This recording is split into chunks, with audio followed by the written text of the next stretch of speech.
अब है question number 8, chapter number 4 का ये लास्ट क्वेश्चन है। Mister Sultan started business by the name of Bahu enterprises on April 1st 2011 with cash investment of rupees 50,000 during the month the following transactions were completed। Mister Sultan ने start करा है business 1 अप्रैल 2011 को किस नाम से, बाहू enterprise के नाम से, और उन्होंने इन्वेस्टमेंट करी 50,000 की, ठीक है। और पूरे महीने में कुछ ट्रांजेक्शन्स हैं जो कि यहाँ पे दी गई हैं और हमें रिक्वायर्ड में कहा गया record the above transaction in 3 column cash book, ठीक है। अब देखिए यहाँ पे सिर्फ 3 कॉलम कैश बुक का है, कोई बैलेंसिंग वगैरह करने के लिए नहीं कहा। तो मैंने कहा था कि अगर बैलेंसिंग का हमें रिक्वायर्ड में ना कहा जाए लेकिन फिर भी हमें बैलेंस करना है, ठीक है। तो 3 कॉलम कैश बुक बनाएंगे, ठीक है। वही हमने नाम 3 column cash book for the month of April 2011, receipt side and ये पेमेंट साइड, ठीक है। तो सबसे पहले जो यहाँ पर बात है वो इन्वेस्टमेंट की, ठीक है। तो इन्वेस्टमेंट को रिसिप्ट साइड पे हम रिकॉर्ड करते हैं सबसे पहले। तो 1 अप्रैल कैपिटल 50,000 का कैश इन्वेस्ट करा है, तो कैश के कॉलम में 50,000 आ जाएंगे और यहाँ पे कैपिटल, तो ठीक है। इन्वेस्टमेंट जब भी होगी उसकी सेम जो ट्रांजेक्शन यहाँ पे किस तरीके से रिकॉर्ड होगी, यहाँ पे डेट, यहाँ पे कैपिटल आएगा और 50,000 का जो भी अमाउंट होगी वो कैश के कॉलम में आ जाएगी, ठीक है। तो यहाँ पे 50,000 की ये इन्वेस्टमेंट हुई है कैश के थ्रू, तो यहाँ पे 50,000 कैश के कॉलम में हमने यहाँ पे लिख दिया। अब ट्रांजेक्शन पे आते हैं। 1 April open an account with the bank depositing cash 10,000, एक ओपन करा है अकाउंट बैंक में और किस अमाउंट से, 10,000 का। तो बैंक अकाउंट ओपन किया तो इसकी एंट्री क्या होती है कि bank debit cash credit combined entry होगी। तो बैंक अगर डेबिट है तो बैंक की अमाउंट कहाँ आएगी, रिसिप्ट साइड पे, और कैश क्रेडिट है तो कैश की अमाउंट कहाँ आएगी, पेमेंट साइड पे। तो हमने लिखा 1 अप्रैल को बैंक अकाउंट ओपन हुआ है तो 10,000 से, तो 10,000 हमने रिसिप्ट साइड पे बैंक के कॉलम में लिख दिया, ये कंबाइंड एंट्री है, और यहाँ पे कैश लिख दिया, ठीक है। फिर 1 अप्रैल को यहाँ पे बैंक लिखा, यहाँ पे कंबाइंड एंट्री लिखी हमने, और यहाँ पे कैश के कॉलम में 10,000 कि हमने बैंक अकाउंट ओपन किया है तो यहाँ पे कैश के पेमेंट के कैश के कॉलम में 10,000 आए तो यहाँ पे बैंक लिखा, और यहाँ पे रिसिप्ट साइड के बैंक के कॉलम में 10,000 आए तो यहाँ पे कैश लिखेंगे, और कंबाइंड एंट्री यहाँ पे सी बनाना नहीं भूलिएगा, ठीक है। तो ये 1 अप्रैल के ट्रांजेक्शन को भी हमने कैश बुक में रिकॉर्ड कर दिया।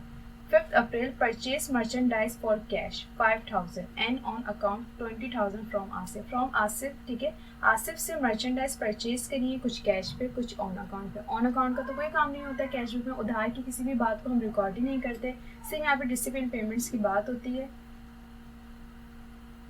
तो जो परचेज मर्चेंडाइज कैश के लिए 5,000 की से हम इसको रिकॉर्ड करेंगे, वो भी पेमेंट साइड पे। तो 5 अप्रैल को परचेजेस हुई है 5,000 की, कैश के कॉलम में हमने 5,000 लिख दी। फिर हमने 10 April sold merchandise for cash and on credit 16,000 to Adeel. अब अदील को सोल्ड करिए मर्चेंडाइज कैश के लिए 9,000 की एंड क्रेडिट के लिए जो है ऑन क्रेडिट को 16,000। तो क्रेडिट का तो कोई काम नहीं, से जो कैश सेल्स हुई है उसको हम कंसिडर करेंगे। तो 9,000 की जो कैश सेल्स हुई उसको कंसिडर करेंगे और सेल्स को हम रिसिप्ट साइड पे रिकॉर्ड करते हैं, ठीक है। तो यहाँ पे हमने 10 अप्रैल सेल्स 9,000 का कैश आया तो 9,000 कैश के कॉलम में लिख दिया, ठीक है। 9,000 की जो है वो कैश सेल्स हुई है। 14 अप्रैल को चेक इशू हुआ था आसिफ को। अच्छा, आसिफ कौन थे, जिनसे हमने परचेज की थी 9,800 एज पार्ट पेमेंट, ठीक है। तो आसिफ से हमने परचेज कितनी की थी, 20,000 की ऑन क्रेडिट। अब उसके लिए चेक इशू है 99,800 का, तो यहाँ पे कोई डिस्काउंट वगैरह नहीं हुआ, ठीक है। अगर कोई डिस्काउंट वगैरह होता है, ये कहते हैं कि जो पहला जो अकाउंट है उसकी सेटलमेंट हो रही 9,800 में, तो फिर हम परचेज डिस्काउंट वगैरह कंसिडर करते हैं। लेकिन यहाँ पे बस ये हुआ, ये बात करिए कि 9,800 का सिर्फ चेक इशू हुआ। तो ये पेमेंट साइड पर हम लिखेंगे कि 14 अप्रैल अकाउंट पेबल 9,800 बैंक के कॉलम में आ जाए, क्योंकि पेमेंट जो है वो बाय चेक हुई है, इसलिए 9,800 बैंक के कॉलम में आ जाएंगे और अकाउंट पेबल एंड डेट डाल देंगे 14 अप्रैल। फिर है 20 अप्रैल को mister Adeel issue a cheque of 9,800 in favour of Bahu enterprises as part payment. अच्छा देखिए, अब mister Adeel issue a cheque, अब ये नहीं कि हर बार इशू अ चेक का मतलब ये अकाउंट पेबल है, नहीं। देखिए मिस्टर अदील कौन थे, मिस्टर अदील वो थे जिनसे सेल्स हुई थी मर्चेंडाइज। तो अदील ने इशू किया है, इट्स मीन कि अदील हमें दे रहे हैं पैसे, ठीक है। अदील किसको दे रहे हैं, सुल्तान को पैसे दे रहे हैं, ठीक है। तो अदील ने 9800 की पेमेंट करी है, तो ये अकाउंट रिसीवेबल है, ठीक है। इशूअर चेक का हर दफ़ा ये मतलब नहीं होता कि ये अकाउंट पेबल है, ठीक है। हम जो है वो कस्टमर का नाम देखेंगे कि भाई ये कस्टमर का ही नाम है या सप्लायर का नाम है, तो ये कस्टमर का नाम है। कस्टमर कौन थे? अदील थे। अब वो चेक, उन्होंने चेक इशू किया है बाहो इंटरप्राइज को, ठीक है। तो बाहो इंटरप्राइज से मिस्टर सुल्तान ने अपने बाहो इंटरप्राइज के नाम से खोली थी, ठीक है। तो यहाँ पे ये अकाउंट रिसीवेबल है। तो 20 अप्रैल अकाउंट रिसीवेबल 9800 का कैश हमारे पास आ गया। चेक इशू होता, लेकिन अगर चेक के थ्रू अगर कोई पेमेंट रिसिप्ट कर रहे हैं हम, तो वहाँ पे हम कैश ही लिखते हैं। तो 9800 कैश की कॉलम हमने डाल दी जो कि अकाउंट रिसीवेबल थे, और 20 अप्रैल डेट डाल दिया हमने, ठीक है। छोटी छोटी सी बातें होती हैं जिनको दिमाग में बिठाना होता है, क्योंकि यहाँ पे रेटिफिकेशन नहीं है कि बस हर जगह इशू चेक आ रहा है तो इट्स मीन कि अकाउंट पेबल है, हर जगह रिसीव का चेक आ रहा है तो इट्स मीन कि वो जो है वो अकाउंट रिसीवेबल है। नहीं, बात को पूरा समझना होता है, ट्रांजेक्शन को पूरा रीड करना होता है, समझना होता है। तो 21 मार्च देख लेते हैं। Mister Ehsan settle his account of 18,000 after a discount of 1,000 through a cheque. अब यहाँ पे लग ही नहीं रहा है कि ये पेमेंट हो रही है या हम इसको रिसिप्ट कर रहे हैं। अब मिस्टर एहसन सेटल कर रहे हैं अपना अकाउंट 18,000 का। अच्छा, जो बंदा अपना अकाउंट सेटल कर रहा होता है वो बंदा होता है जो पेमेंट कर रहा होता है, ठीक है। जो पेमेंट मिस्टर एहसन पेमेंट कर रहे हैं, तो मिस्टर एहसन पेमेंट किसको कर रहे हैं? हमें, मिस्टर सुल्तान को पेमेंट। अगर मिस्टर सुल्तान सेटल हिज अकाउंट होता, ठीक है ना, मिस्टर सुल्तान सेटल हिज अकाउंट होता, तो इट्स मीन कि वो किसी को पैसे जो है वो पे कर रहे हैं। लेकिन मिस्टर एहसन, यहाँ पे कोई बात नहीं हुई, मतलब यहाँ पे कोई ऊपर बात नहीं है कि मिस्टर एहसन को कोई सेल्स वगैरह किए, पहले करी होगी, लेकिन मिस्टर एहसन अब पैसे दे रहे हैं, ठीक है। तो बात को समझा और फिर हमें पता चला कि भाई मिस्टर एहसन वो हैं जिनको हमने कोई सेल्स वगैरह की थी, लेकिन यहाँ पे बताई नहीं गई, तो वो पैसे अदा कर रहे हैं 18,000, लेकिन after it discount 1,000 through a cheque, ठीक है। डिस्काउंट के बाद दे रहे हैं। तो अगर 18,000 की जो है वो अकाउंट को सेटल कर रहे हैं, लेकिन 1,000 का डिस्काउंट देने के बाद, तो फिर उनसे जो हमने पैसे रिसीव करें वो 17,000 करें, और 1,000 का जो है वो सेल डिस्काउंट है, ठीक है। ये अकाउंट रिसीवेबल है।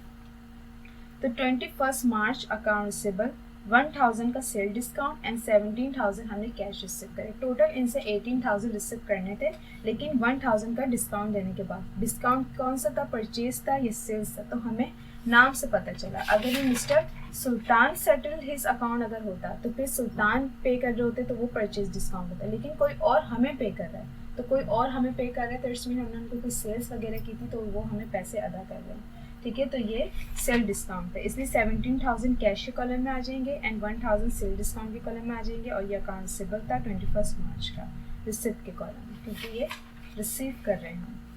22 अप्रैल को डिपॉजिट मिस्टर एहसन का चेक इनटू बैंक। अब मिस्टर एहसन से जो चेक रिसीव करा अब वो बैंक में डिपॉजिट हो रहा है, तो मिस्टर एहसन से जो चेक रिसीव किया है वो 17,000 का था। अब 22 अप्रैल को मिस्टर एहसन का चेक जो है वो डिपॉजिट हो रहा है, तो मिस्टर एहसन से जो पैसे रिसीव किए थे वो 17,000 थे, ठीक है। यहाँ पर जो हमने लिखा था कि भाई 21 मार्च को 17,000 जो मिस्टर एहसन से रिसीव करे थे अब वो डिपॉजिट हो रहे हैं, तो डिपॉजिट की क्या एंट्री होती है? ये जो है वो bank debit and cash credit.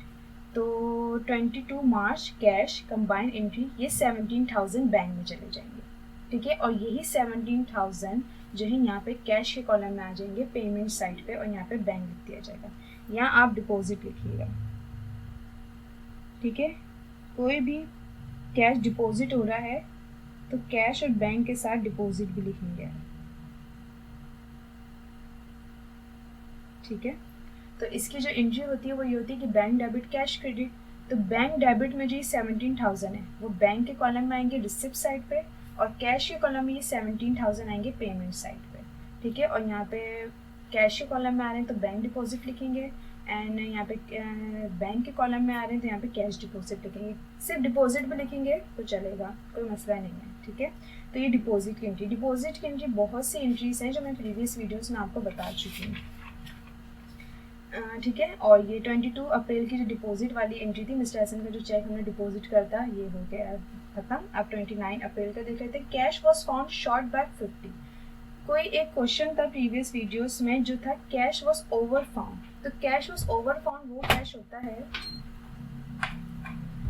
तो पहले प्रीवियस वीडियोस में एक क्वेश्चन था जिसमें था कैश वॉज ओवर फाउंड। तो कैश वॉज ओवर फाउंड वो होता है कि कैश को रिसिप्ट हुआ था लेकिन हमने उसको जो है रिकॉर्ड नहीं किया था, ठीक है ना, तो वो हमने रिकॉर्ड कर लिया था रिसिप्ट साइड पे। लेकिन cash was found short by, it's mean कि कैश की कोई पेमेंट हुई थी 50 रुपीज़ की जो कि हमने उसको रिकॉर्ड नहीं किया था, तो अब रिकॉर्ड करेंगे, ठीक है। तो पेमेंट साइड पे इसको रिकॉर्ड करेंगे, ठीक है। तो 29 अप्रैल कैश शॉर्ट लिख के 50 रुपीज़ कैश के कॉलम में लिख देंगे, ठीक है। अगर कैश वॉज ओवर फाउंड है तो वो रिसिप्ट किया था लेकिन उसको रिकॉर्ड नहीं किया था तो हमने रिकॉर्ड कर लिया।